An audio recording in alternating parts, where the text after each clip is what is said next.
કલકત્તામાં trainee doctor સાથે rape with મર્ડરના મામલામાં ઠેર ઠેર વિરોધ પ્રદર્શન યોજાઈ રહ્યા છે। ત્યારે અંકલેશ્વર જીઆઈડીસી વિસ્તારમાં રોટરી ક્લબ ઓફ અંકલેશ્વર સહિત વિવિધ સામાજિક સંસ્થાઓ દ્વારા કેન્ડલ માર્ચ યોજી આરોપીઓને સામૂહિક ફાંસીની સજા અપાય તેવી માંગ કરી હતી।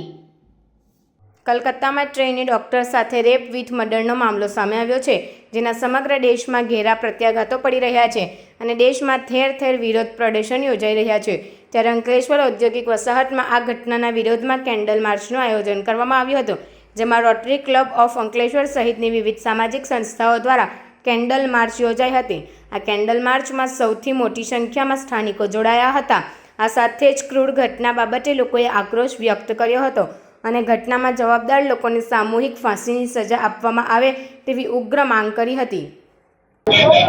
My self doctor Dhanashree Patil और हम सब यहाँ पे इसलिए गैदर हुए हैं, जैसा कि आपको पता है कोलकाता में जो रिसेंट इवेंट हुआ है डॉक्टर मोमिता देवनाथ के खिलाफ और जो उन पे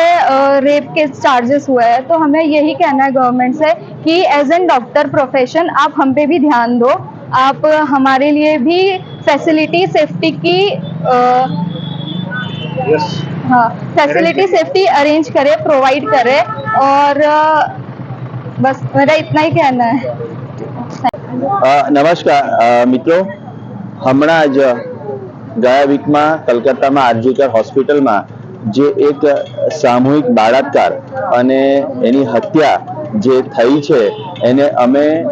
અંકલેશ્વરની બધી સામાજિક સંસ્થાઓ Rotary Club of Ankleshwar, Inner Wheel Club of Ankleshwar, Rotary Club અને અન્ય સામાજિક સંસ્થાઓ આજે ભેગા મળીને અમે કેન્ડલ માર્ચ કરી છે અને અમે એને સખત શબ્દોમાં વખોડી કાઢીએ છીએ અને અમે સરકાર પાસે વિનંતી કરીએ છીએ કે આપણા ભારત દેશમાં અને સ્પેસિફિકલી કલકત્તામાં અને આ ઘણી બધી જગ્યાએ આ પ્રકારના જે કૃત્યો થાય છે એની સામે સરકારે કડક પગલાં ભરવા જોઈએ અને જે લોકોએ આ કૃત્યો કર્યા છે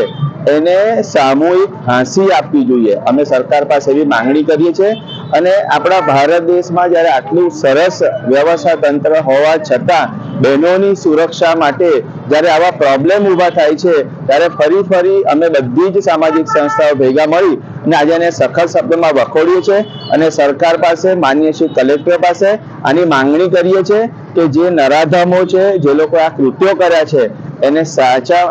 જલ્દીમાં જલ્દી એને સાચી સજા મળે એવી અમારી બધાની માંગણી છે। Thank you very much.